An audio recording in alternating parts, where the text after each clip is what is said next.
السلام عليكم ورحمة الله وبركاته. الحمد لله والصلاة والسلام على رسول الله نبينا محمد وعلى آله وصحبه ومن والاه، أما بعد. أعوذ بالله من الشيطان الرجيم. بسم الله الرحمن الرحيم.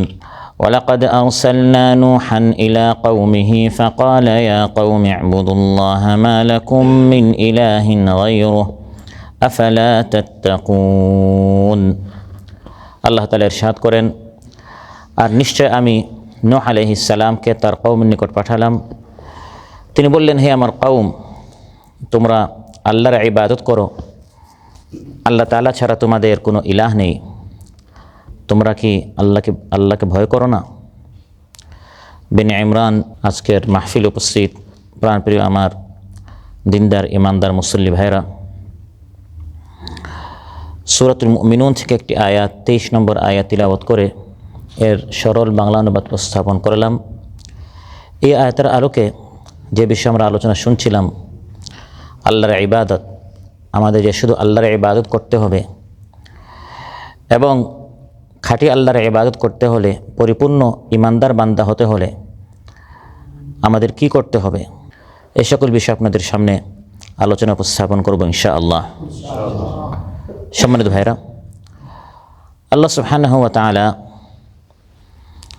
সর্বপ্রথম আদম আলাইহিস সালামকে সৃষ্টি করলেন, সাথে পরবর্তীতে হাওয়াকে পয়দা করলেন, জান্নাতে তাদেরকে পাঠালেন, তারপর তারা দুনিয়াতে আসলেন। 2 জন থেকে 3 জন, 4 জন, 6 জন, 10 জন করে করে মানব সংখ্যা আস্তে আস্তে কী হচ্ছে? বাড়ছে। প্রথমে এই পৃথিবীতে কেউ মুশরিক ছিল না, আল্লাহর নাফরমান ছিল না। প্রথমে এই পৃথিবীতে সবাই মুসলমান ছিল, কারণ প্রথম মানব তো নবী ছিলেন। আদম আলাইহিস সালাম কী ছিলেন? নবী ছিলেন। মানুষ এক উম্মতি ছিল, সবাই এক দিন মানত, এক রবকে মানত, নবীকে মানত, সবাই আল্লাহর ইবাদত করত। এখানে কেউ আল্লাহর নাফরমানি অবাধ্যতা করতো না।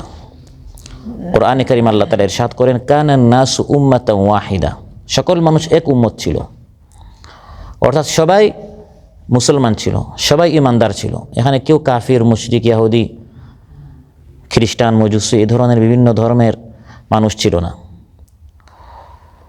পরবর্তীতে আস্তে আস্তে মানুষের মধ্যে নাফরমানি, শিরিক, গুনাহ, আল্লাহ তাআলার অবাধ্যতা, আল্লাহ তাআলার নাফরমানি, এগুলো আস্তে আস্তে মানুষের মধ্যে ঢোকা শুরু হলো। ইবনে আব্বাস রাদিয়াল্লাহু আনহুমা বলেন, কানা বাইনা নূহ ওয়া আদম 10 কুরুন। আদম আলাইহিস সালাম আর নূহ আলাইহিস সালামের মাঝখানে প্রায় 1000 বছর ছিল। কয় হাজার বছর? 10 শতাব্দী। 100 বছরে 1 শতাব্দী, এরকম 10 শতাব্দী, অর্থাৎ 1000 বছর। কুল্লুহুম আলা শরিআতিন মিনাল হক। এই 1000 বছর সবাই হক, যে শরীয়ত, বিশুদ্ধ শরীয়তের উপর সবাই ছিল। ফাখতালাফু, পরবর্তীতে আস্তে আস্তে আস্তে আস্তে তাদের মধ্যে আল্লাহ সুবহানাহু ওয়া তাআলা থেকে বিমুখ হওয়া, শিরিক, কুফর তাদের মধ্যে প্রবেশ হওয়া শুরু হলো। ফাবাআসাল্লাহুন নাবিয়্যিনা মুবাশশিরিনা ওয়া মুনদিরিন। তারপর আস্তে আস্তে আল্লাহ তাআলা মানুষের হিদায়াতের জন্য নবী পাঠানো আল্লাহ শুরু করলেন। মানুষকে তাওহীদের দিকে, আল্লাহর দিকে ডাকার জন্য আল্লাহ তাআলা রাসূল পাঠানো শুরু করলেন। ইবনে কাসির রাহিমাহুল্লাহ এই আয়াতের তাফসীরে বলেন, লিআন্নান নাসা কানু আলা মিল্লাতি আদম। প্রথমে তো সবাই আদম আলাইহিস সালাম এবং তারপরে এই মিল্লাতের উপরে ছিল। হাত্তা আবাদুল আসনাম, আস্তে আস্তে মানুষ মূর্তি পূজা করা শুরু করলো। যখন মূর্তি পূজা করা শুরু করলো, তখন আল্লাহ তাআলা প্রথম নবী নূহ আলাইহিস সালামকে পাঠালেন, প্রথম রাসূল নূহ আলাইহিস সালামকে আল্লাহ তাআলা পাঠালেন। ফাকানা আউয়ালু রাসূলিন বাআসাহুল্লাহু ইলা আহলিল আরদ। নূহ আলাইহিস সালাম এই পৃথিবীতে, এই জমিনে আল্লাহর প্রথম বার্তাবাহক রাসূল ছিলেন। আদম আলাইহিস সালাম নবী ছিলেন, কিন্তু তিনি রাসূল ছিলেন না। রাসূল হচ্ছেন প্রথম হযরত নূহ আলাইহিস সালাম। তাহলে আদম আলাইহিস সালাম থেকে নূহ আলাইহিস সালাম পর্যন্ত এই 1000 বছর মানুষ সবাই সত্য দ্বীনের উপর ছিল, সবাই আল্লাহর ইবাদত করত। ধীরে ধীরে যখন তাদের মধ্যে শিরিক প্রবেশ হওয়া শুরু হলো, শয়তান তাদেরকে তাওহীদ থেকে বক্রতার দিকে, কুফুরির দিকে, শিরকের দিকে যখন পথভ্রষ্ট করলো, তখন রাসূল পাঠানোর, তাদেরকে দাওয়াত দেওয়ার জন্য, তাদেরকে আল্লাহর দিকে আহ্বান করার জন্য রাসূল পাঠানোর প্রয়োজনীয়তা সামনে আসলো। এই মানুষ সত্য দ্বীনের উপর প্রথমে ছিল। আল্লাহ তাআলা যখন একজন মানুষকে সৃষ্টি করেন, সে প্রথমে সঠিক দ্বীনের উপর থাকে, পরে এই মানুষকে ধ্বংস করে, ভ্রষ্ট করে শয়তানে। কে করে? এজন্য আল্লাহ তাআলা আদম আলাইহিস সালামকে প্রথমে সৃষ্টি করে শয়তানের সাথে পরিচয় করে দিয়েছেন। হে আদম, এই শয়তান হচ্ছে তোমার প্রকাশ্য শত্রু। ইন্নাশ শাইতানা লাকুম আদুউম মুবিন, প্রকাশ্য শত্রু। সহিহ মুসলিমে এসেছে, আল্লাহ তাআলা হাদিসে কুদসিতে বলেন, ইন্নী খালাকতু ইবাদি হুনাফা কুল্লুহুম, আমার সব বান্দাদেরকে আমি ইমানদার অবস্থায় সৃষ্টি করেছি। একজন মানুষ যখন পৃথিবীতে আসে তখন সে ইমানদার হয়। ওয়া ইন্নাহুম আতাতহুমুশ শায়াতিনু ফাজতালাতহুম, শয়তান এসে আস্তে আস্তে এই মানুষটাকে ধ্বংস করে। শয়তান এসে আস্তে আস্তে এই মানুষকে ওয়াসওয়াসা দিয়ে দিয়ে সঠিক দিন থেকে গাফিল করে। আমি মানুষকে হুকুম করেছি আমার সাথে শিরিক করিও না, কিন্তু শয়তান আস্তে আস্তে তাকে শিরিক করা শিখিয়েছে। তো প্রথমে সব মানুষ ইমানদার ছিল, তারপর এই মানুষের মধ্যে আস্তে আস্তে শিরকের সূত্রপাত হলো। এখন এই মানুষকে আল্লাহর দিকে ডাকার জন্য এখন রাসূল পাঠানোর প্রয়োজনীয়তা সামনে আসলো। আল্লাহ তাআলা নূহ আলাইহিস সালামকে পাঠালেন। ওয়ালাকাদ আরসালনা নূহান ইলা কওমিহি ফাকালা ইয়া কওমি ইবুদুল্লাহা মা লাকুম মিন ইলাহিন গায়রুহু।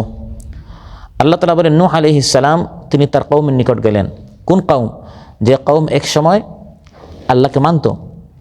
ওই 1000 বছর পর্যন্ত কোনো শিরিক ছিল না, সবাই আল্লাহকে মানত, কিন্তু আস্তে আস্তে আস্তে আস্তে তারা সঠিক দিন থেকে তারা কি হয়ে গেল? শিরকের দিকে তারা মুশরিক হয়ে গেল, তারা কাফির হয়ে গেল। আল্লাহ তাআলা নূহ আলাইহিস সালামকে পাঠালেন যে, নূহ, এই মানুষ তারা তাওহীদের ওপর ছিল, এখন তারা পথভ্রষ্ট হয়ে গেল, যাও তাদেরকে দাওয়াত দাও। তিনি কে বললেন, ইয়া কওম, হে আমার কওম, উবুদুল্লাহা মা লাকুম মিন ইলাহিন গায়রুহু, আল্লাহর ইবাদত করো, আল্লাহ তাআলা ছাড়া তোমাদের অন্য কোনো ইলাহ, সত্য মাবুদ নেই। 1000 বছর পর্যন্ত তারা সত্য দ্বীনের উপর ছিল। এই সঠিক ধর্মের উপর যারা ছিল, সঠিক পথের উপর যারা ছিল, তাদেরকে শয়তান পথভ্রান্ত করলো কিভাবে? এটাও সহিহ বুখারীতে বিশুদ্ধ হাদিসে আমাদেরকে জানিয়ে দিয়েছেন। ইবনে আব্বাস রাদিয়াল্লাহু আনহুর বর্ণনা, 5 জন নেককার বান্দা ছিল। নূহ আলাইহিস সালাম আসার আগে ওই এলাকায় 5 জন প্রসিদ্ধ আল্লাহর ওলি, বুজুর্গ, আমাদের সমাজে যেরকম আমরা বলি ওলি আউলিয়া, বুজুর্গ, আকাবির, দরবেশ, ফকির, এই সকল পরিভাষা আমাদের সমাজে আছে না? এই ধরনের সেই জামানায় 5 জন আল্লাহর নেককার বান্দা ছিল। তাদের নাম সূরাত নূহ আল্লাহ তাআলা বলেছেন, ওয়াদ, সুওয়া, ইয়াগুথ, ইয়াউক এবং নাসর, আসমা উ রিজালিন সালিহিন মিন কওমি নূহ। ইবনে আব্বাস রাদিয়াল্লাহু আনহু বলেন, নূহ আলাইহিস সালামের কওমের 5 জন নেককার বান্দা। ফালাম্মা হালাকু, এই 5 জন বান্দা তারা এভাবে মানুষদেরকে আল্লাহর দিকে ডাকতো, তারা খুব ভালো ছিল, নেককার ছিল, বুজুর্গ ছিল। যখন তারা মারা গেল, আওহা শাইতানু ইলা কওমিহিম, শয়তান তাদের কওমের নিকট ওহী করল, আনিনসিবু ইলা মাজালিসিহিম আল্লাতী কানু ইয়াজলিসুনা ফিহা আনসাবান। 5 জন বুজুর্গ তো তোমাদেরকে আল্লাহর দিকে ডাকতো, তারা তো এখন মারা গেছে, এক কাজ করো, এই ওলিদেরকে, আল্লাহর প্রিয় বান্দাদেরকে স্মরণ রাখার জন্য তাদের একটা আকৃতি বানাও, স্থাপনা, ভাস্কর্য বানাও। এগুলোর পূজা করা যাবে না।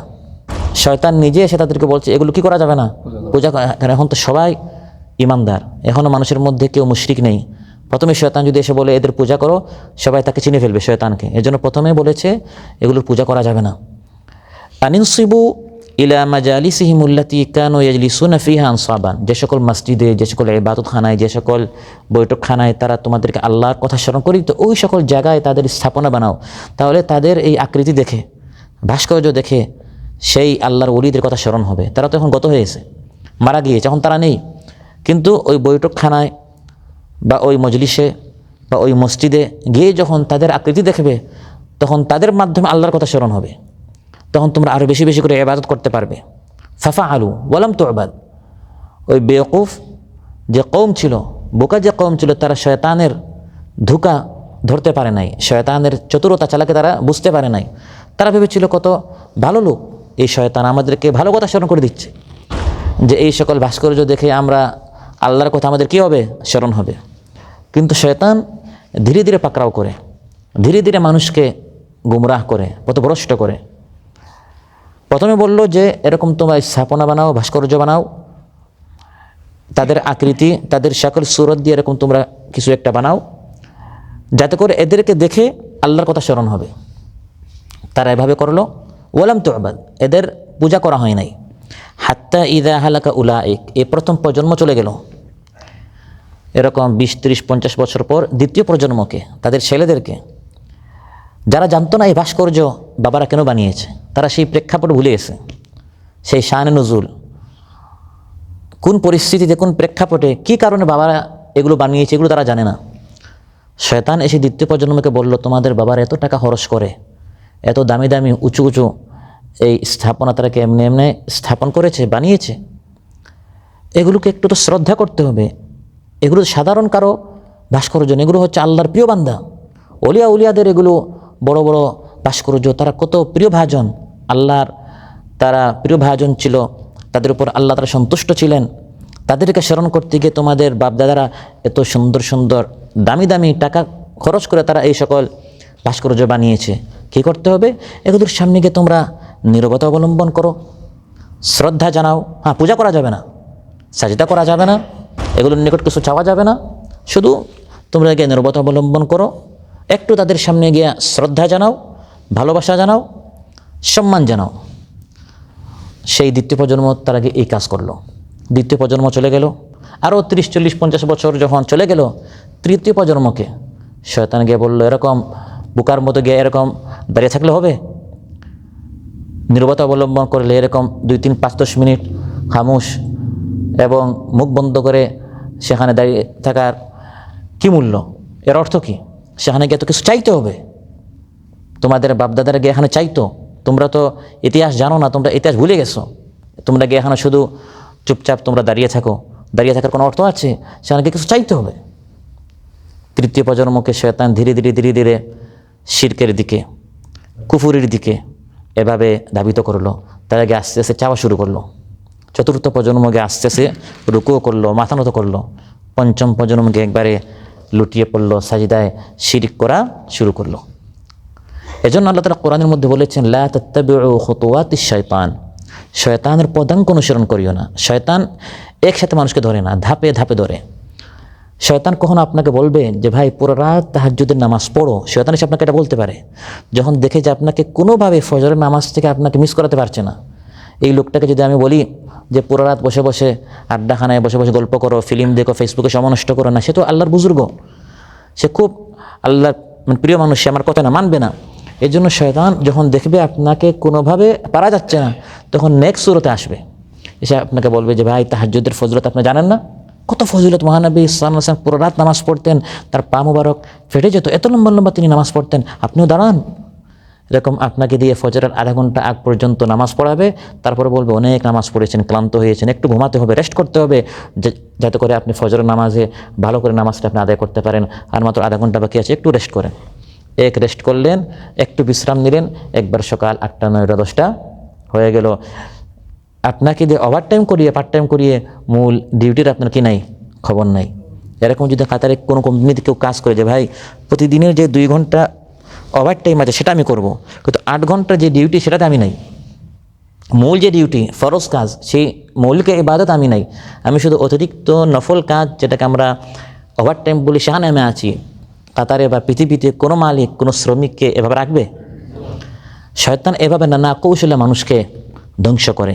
এভাবে যখন মানুষের মধ্যে শিরিক ঢুকে গেল, আল্লাহ তাআলা নূহ আলাইহিস সালামকে পাঠালেন। প্রথমে মানুষ সবাই আল্লাহর ইবাদত করত, কিন্তু শয়তানের খপ্পরে পড়ে ধীরে ধীরে শয়তান মানুষকে শিরকের দিকে যখন নিয়ে গেল, তখন আল্লাহ তাআলা নূহ আলাইহিস সালামকে পাঠালেন। ফাকালা ইয়া কওমি ইবুদুল্লাহ মা লাকুম মিন ইলাহিন গায়রুহ, তিনি এসে বললেন, হে আমার কওম, আল্লাহর ইবাদত করো, আল্লাহ তাআলা ছাড়া তোমাদের অন্য কোনো সত্য মাবুদ নেই।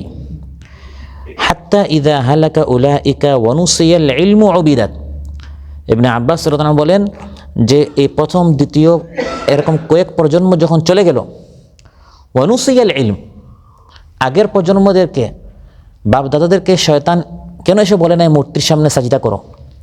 কারণ এদের নিকট ইলম ছিল, তারা তাওহীদ জানতো, শিরিক জানতো, আল্লাহর হক জানতো, ইমান, ইমানের হাকিকত, ইমানের শর্ত, ইমানের রুকন, ইমান ভঙ্গের কারণ এগুলো তারা জানতো। তাদেরকে এসে যদি শয়তান বলে মূর্তির সামনে সাজদা করো, তারা সাজদা করতো না। শয়তান তাদের হাত দিয়ে মূর্তি বানিয়েছে, কিন্তু তাদেরকে মূর্তির সামনে, ভাস্কর্যের সামনে সাজদা করতে শয়তান এটা বলার দুঃসাহস পায় নাই, কেন তাদের ভিতরে ইলম ছিল। হাদিসের মধ্যে এসেছে ওয়ানুসিয়াল ইলম, যখন ধীরে ধীরে পরবর্তী প্রজন্ম তারা ইলম ভুলে গেল, উবিদাত, তখন এই মূর্তির পূজা করা শুরু হয়েছে। আজ আমাদের বাংলাদেশকে বলা হয় পৃথিবীর দ্বিতীয় বা তৃতীয় বৃহত্তম মুসলিম রাষ্ট্র, অথচ এই হাদিসের আলোকে এই ধরনের শিরকে লিপ্ত আমাদের দেশে কত হাজার নয়, লক্ষ নয়, কত কোটি মুসলমান পাওয়া যায়।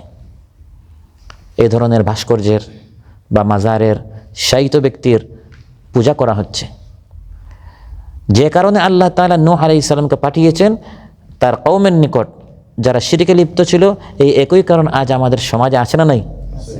আল্লাহ তাআলাকে বাদ দিয়ে ওলি আউলিয়াদের মাজারে গিয়ে আকাবির, বুজুর্গ, শায়েখ, মাশায়েখ, দরবেশ, ফকির ইত্যাদি নাম দিয়ে তাদের আস্তানায়, তাদের খানকাহে, তাদের মাজারে গিয়ে মানুষ সরাসরি আল্লাহর সাথে শিরিক করছে, কুফরি করছে।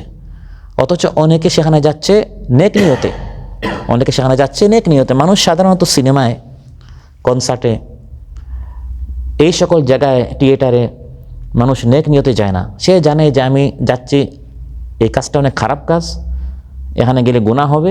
তারপরে শয়তানের ওয়াসওয়াসায় পড়ে গান শুনলে সওয়াব হবে, এই নিয়তে কেউ গান শুনে না।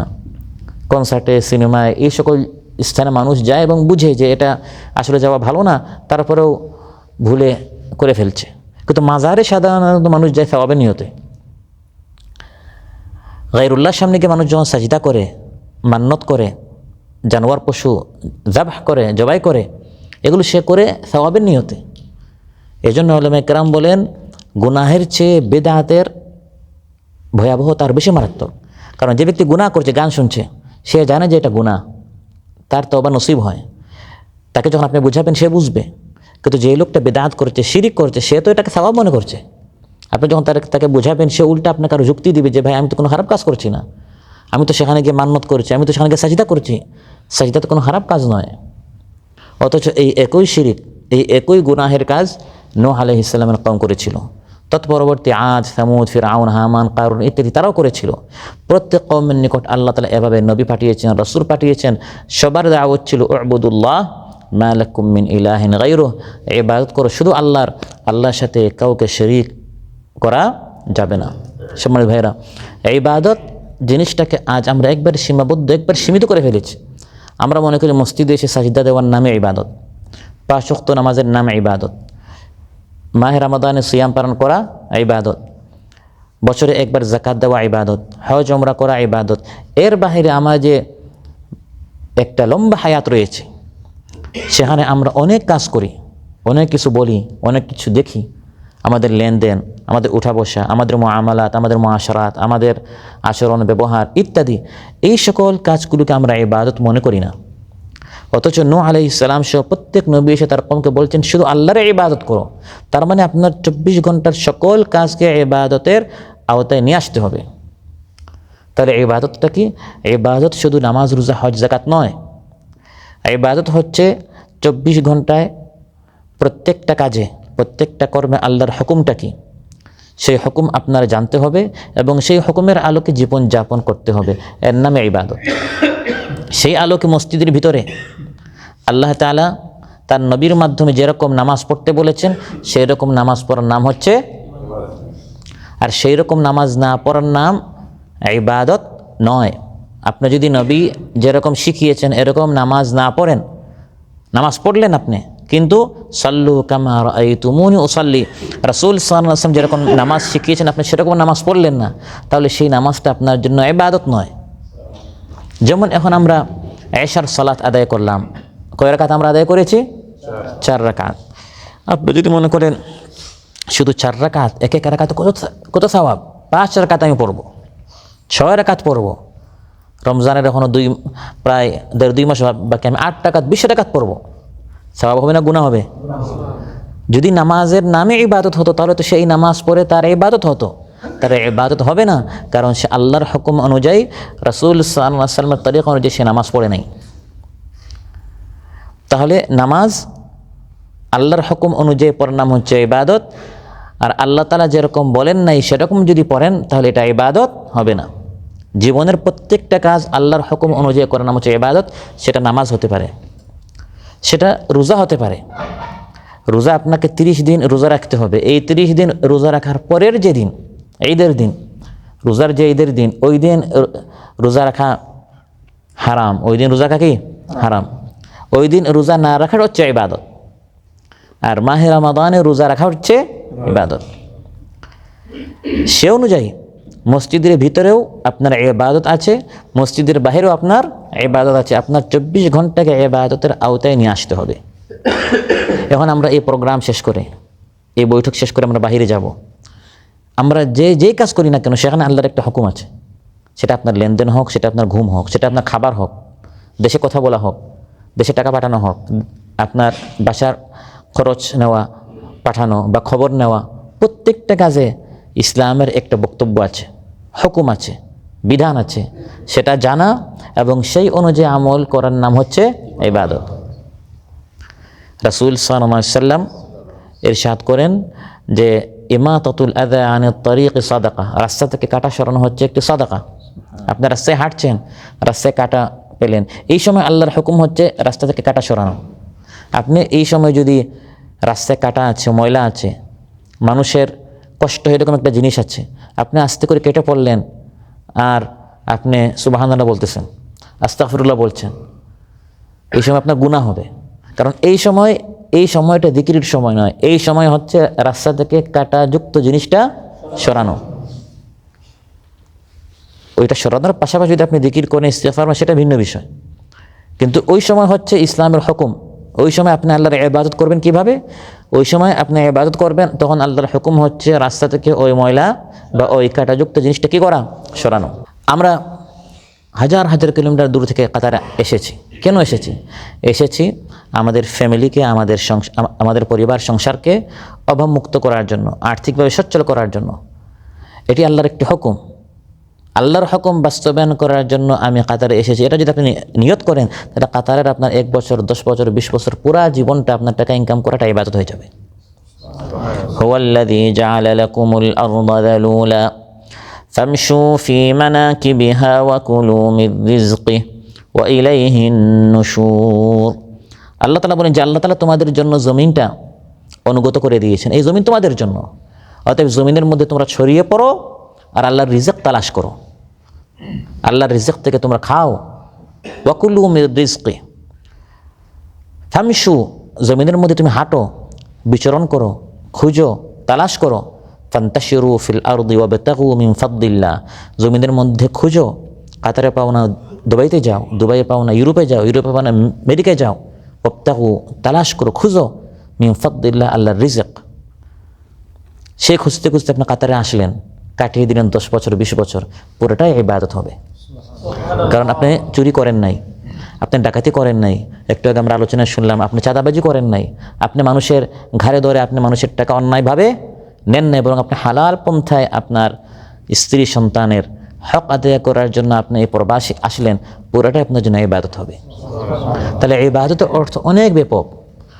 আল্লামা শাইখুল ইসলাম ইবনে তাইমিয়া রাহিমাহুল্লাহ বলেন, আল ইবাদা, ইবাদত জিনিসটা কি? ইসমুন জামিউন লিকুল্লি মা ইউহিব্বুহুল্লাহু ওয়া ইয়ারদাহ মিনাল আকওয়ালি ওয়াল আমালি যাহিরাতি ওয়াল বাতিনা। যত কথা, যত কাজ, প্রকাশ্য অপ্রকাশ্য, যত কথা ও যত কাজ, যা করলে, যা বললে আল্লাহ খুশি হন, এই সবগুলো ইবাদত। নামাজের মধ্যে সুবহান রাব্বিয়াল আলার জায়গায় আযীম বলাটা ইবাদত নয়, কারণ এই সময় আপনি আল্লাহর হুকুম লঙ্ঘন করছেন। আবার বাহিরে গিয়ে, যেটাকে আমরা ইবাদত মনে করি না, সেখানে গিয়ে লেনদেন করা, সেখানে আপনার মুআমালাত, মুআশারাত সবগুলো ইবাদত, কারণ সেখানে আপনি আল্লাহর হুকুমটা মানছেন। তাহলে আমরা মনে করি নামাজ পড়াটা ইবাদত না, নামাজ পড়াটা ইবাদত নয়, নামাজটা আল্লাহর হুকুম অনুযায়ী পড়াটা ইবাদত। যে ওক্তে আল্লাহ বলেছেন, যে পদ্ধতিতে আল্লাহ তাআলা বলেছেন, যে স্থানে আল্লাহ তাআলা বা তার নবী সাল্লাল্লাহু আলাইহি ওয়াসাল্লাম হুকুম করেছেন, সেই রকম, সে পদ্ধতিতে, সেই সময় পড়াটা ইবাদত। এর বাহিরে এটা ইবাদত হবে না। আর মসজিদ থেকে বের হয়ে ওয়া আহাল্লাল্লাহুল বাই'a ওয়া হাররামার রিবা।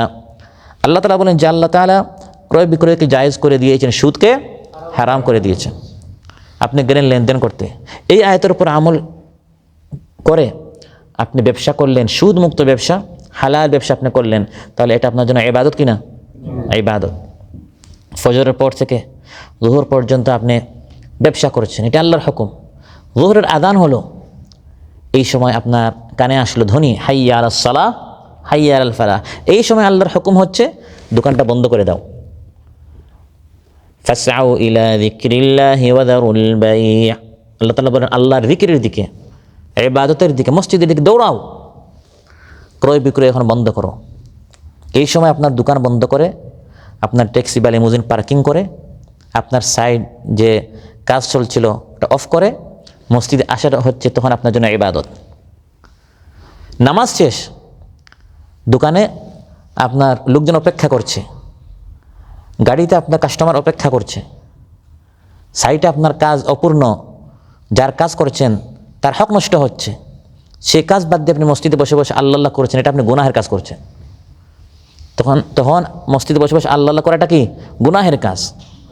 ফাইদা কুদিয়াতিস সালাহ, যখন নামাজ শেষ, ফান্তাশিরু ফিল আরদি ওয়াবতাগু মিন ফাদলিল্লাহ, আল্লাহ তাআলা বলেন মসজিদ থেকে বেরো আর আল্লাহ তাআলা তোমার জন্য যে রিজক লিখে রেখেছেন সেই রিজক তালাশ করো। এই জন্য মসজিদে ঢোকার সময় দোয়া পড়তে হয় আল্লাহুম্মা গফিরলি যুনুবি ওয়াফতাহলি আবওয়াবা রাহমাতিক, কারণ মসজিদ হচ্ছে রহমতের জায়গা। আর মসজিদ থেকে যখন আমরা বেরোই তখন কি বলি? আল্লাহুম্মা ইন্নী আসআলুকা, এই ফাদলটাকে হচ্ছে রিজক। ওয়াবতাগু মিন ফাদলিল্লাহ, হে আল্লাহ আমি নামাজটা পড়েছি, এখন আমি তোমার হক আদায় করে এখন আমি আবার যাচ্ছি, সাইডে যাচ্ছি, গাড়িতে যাচ্ছি, দোকানে যাচ্ছি, বাসায় যাচ্ছি রিজক তালাশ করার জন্য। আর এখন তো আরও অনেক পদ্ধতি রয়েছে, অনলাইনে এখন অনেকে রিজক আপনার তালাশ করে, যে কোনো পদ্ধতিতে। হে আল্লাহ তোমার হুকুম মানলাম, এখন আমি যাচ্ছি, তোমার হক আদায় করলাম, এখন আমি তোমার নিকট দোয়া করেছি আল্লাহুম্মা ইন্নী আসআলুকা মিন ফাদলিক, আমি তোমার ফদল রিজকের খাজানা ভান্ডার থেকে তুমি আমার সামনে এই ভান্ডারটি তুমি খুলে দাও। তাহলে এটি আপনার জন্য ইবাদত হবে, আপনার কাজটাও হালাল হবে। আর যদি আপনি মসজিদে এসে আল্লাহর হুকুম মানলেন আর মসজিদ থেকে বের হয়ে আপনি মনে করলেন যে আমার তো ইবাদতের অধ্যায় শেষ, ইবাদত আমার শেষ হয়ে গেল, এখন বাহিরকে আমি একবারে স্বাধীন, লেনদেন করার সময়, কথাবার্তা বলার সময়, চলতে ফিরতে, উঠতে বসতে, দেখতে শুনতে আল্লাহর কোনো হুকুম মানলেন না, তাহলে আপনি খাঁটি ইমানদার হতে পারেন নাই। আল্লাহ তাআলা আপনাকে যে উদ্দেশ্যে সৃষ্টি করেছে সেই উদ্দেশ্য আপনি পূরণ করতে পারেন নাই। আল্লাহ তাআলা আপনাকে কি উদ্দেশ্যে সৃষ্টি করেছেন? ওয়ামা খালাকতুল জিন্না ওয়াল ইনসা ইল্লা লিয়াবুদুন। আল্লাহ তাআলা বলেন আমি মানব দানবকে সৃষ্টি করেছি আমার ইবাদতের জন্য, শুধু ইবাদতের জন্য। তা আপনি তো শুধু মসজিদে ইবাদত করলেন, বাইরে তো আপনি ইবাদত করতে পারেন নাই। আল্লাহ মানে শুধু ইবাদতের জন্য। তার মানে মসজিদ থেকে বের হয়ে আমার যে জীবন, ওই জীবনটাও ইবাদতের অন্তর্ভুক্ত। আমাদের কি করতে হবে? আমাদের এটা করতে হবে। আপনি যখন ঘুমাতে যাবেন নিয়ত করবেন, এখন আমি ঘুমাচ্ছি, পুরা দিন আমি অনেক কাজ করেছি, এখন আমাকে একটু বিশ্রাম নিতে হবে। কেন? যাতে করে আগামীকাল আমি ভালো করে ফজরের নামাজ থেকে শুরু করে আল্লাহ যত হক আছে, বান্দা যত হক আছে আমি যেন আদায় করতে পারি, এজন্য আমি বিশ্রাম নিচ্ছি। আপনার এই 7-8 ঘন্টা ঘুমটা কী হয়ে যাবে? ইবাদত হয়ে যাবে। ওয়াজআলনাল লাইলা লিবাসা ওয়াজআলনান নাওমা সুবাতা, এটা আল্লাহ তাআলা বিশ্রামের জন্য ঘুম দিয়েছেন, আপনি বিশ্রাম করতে গেলেন, পুরোটা ইবাদত হবে। আর যদি আপনি বিশ্রাম নিচ্ছেন এই নিয়তে আগামীকালকে উঠে ভালো করে আমি ধান্দাবাজি করব, ফাঁকিবাজি করব, মানুষের হক নষ্ট করব, তাহলে আপনার এই ঘুমটা কী হবে? গুনাহ হবে। আপনি কাতারে আসলেন এই নিয়তে যে টাকা ভালো করে ইনকাম করে আশেপাশে যা আছে, আমার এলাকায় আশেপাশে যারা আছে তাদের উপর আমি একটু ভালো করে মস্তানি করব, আমার টাকার পাওয়ারে, যাতে করে সবাই আমাকে একটু ভয় করে, তাহলে আপনার এই কাতারে 5-10 বছর পুরোটা আপনার কী হবে? গুনাহ হবে। তাহলে এই আয়াত থেকে যেটা আমরা জানলাম যে আল্লাহ তাআলা আমাদেরকে সৃষ্টি করেছেন শুধু তার ইবাদতের জন্য, শুধু আল্লাহকে ইলাহ হিসাবে, মাবুদ হিসাবে আমাদের মানতে হবে এবং গোটা জীবনকে আল্লাহ তাআলার ইবাদতের মধ্যে আমাদের কাটাতে হবে। কিন্তু এই ইবাদতের অর্থ না জানার কারণে শয়তান আমাদেরকে এক একজনকে এক একভাবে আমাদেরকে পথভ্রষ্ট করছে। যেরকম আমরা হাদিসে শুনলাম ওয়ানুসিয়াল ইলমু, আগের প্রজন্ম জানতো, পরের প্রজন্ম যখন তারা ভুলে গেল, ইলম তাদের নেই, এই জ্ঞানের অভাবে তারা তাওহীদ জানতো না, তারা শিরক বুঝতো না, ইমান জানতো না, তখন আস্তে আস্তে শয়তান তাদেরকে শিরকের মধ্যে ডুবিয়ে দিল। আজ আমাদের এই অবস্থা হচ্ছে। আজ কয়জন মুসলমান তাওহীদ বুঝে, শিরিক বুঝে, ইমান বুঝে, যার কারণে শয়তান আমাদেরকে শিরকের মধ্যে সহজে নিমজ্জিত করে ফেলে। অনেক ভাইরা একসময় এই ধরনের শিরকে লিপ্ত ছিল। এই সকল শিরিক থেকে তারা মুক্ত হচ্ছে কেন? এখন জানার কারণে, জেনেছে, এসব বৈঠকে এসেছে, বসেছে, তা আপনার ইমানের হাকিকত পড়েছে, ইসলামের হাকিকত পড়েছে, ইসলাম ইমান সম্পর্কে তারা জ্ঞান অর্জন করেছে, ইলম অর্জন করেছে, তাওহীদ সম্পর্কে তারা বুঝেছে। এখন তারা শিরক মুক্ত ইবাদত করতে পারছে। হতে পারে আপনি সারা জীবনে ইবাদত করছেন, আপনার একটাও ইবাদত কবুল হবে না যদি আপনার এই ইবাদতের মধ্যে শিরিক থাকে। ওয়ালাউ আশরাকু লাহাবিতা আনহুম মা কানু ইয়ামালুন। আল্লাহ তাআলা বলেন, আমলের মধ্যে যদি শিরিক থাকে, নবীদের সম্পর্কে আল্লাহ বলছেন, নবীরাও শিরিক করলে আমি সব আমল নষ্ট করে দেব। শিরিক আল্লাহ তাআলা কখনো সহ্য করেন না। আমাদের সমাজে কত মানুষ আছে, মসজিদে আসে, নামাজ পড়ে, আবার মাজারেও যায়। তো মসজিদে এসে সে যে ইবাদত করলো, মাজারে গিয়ে সাজদা করার কারণে, শিরিক করার কারণে মসজিদের ইবাদতটা কি হয়ে যাচ্ছে? নষ্ট হয়ে যাচ্ছে।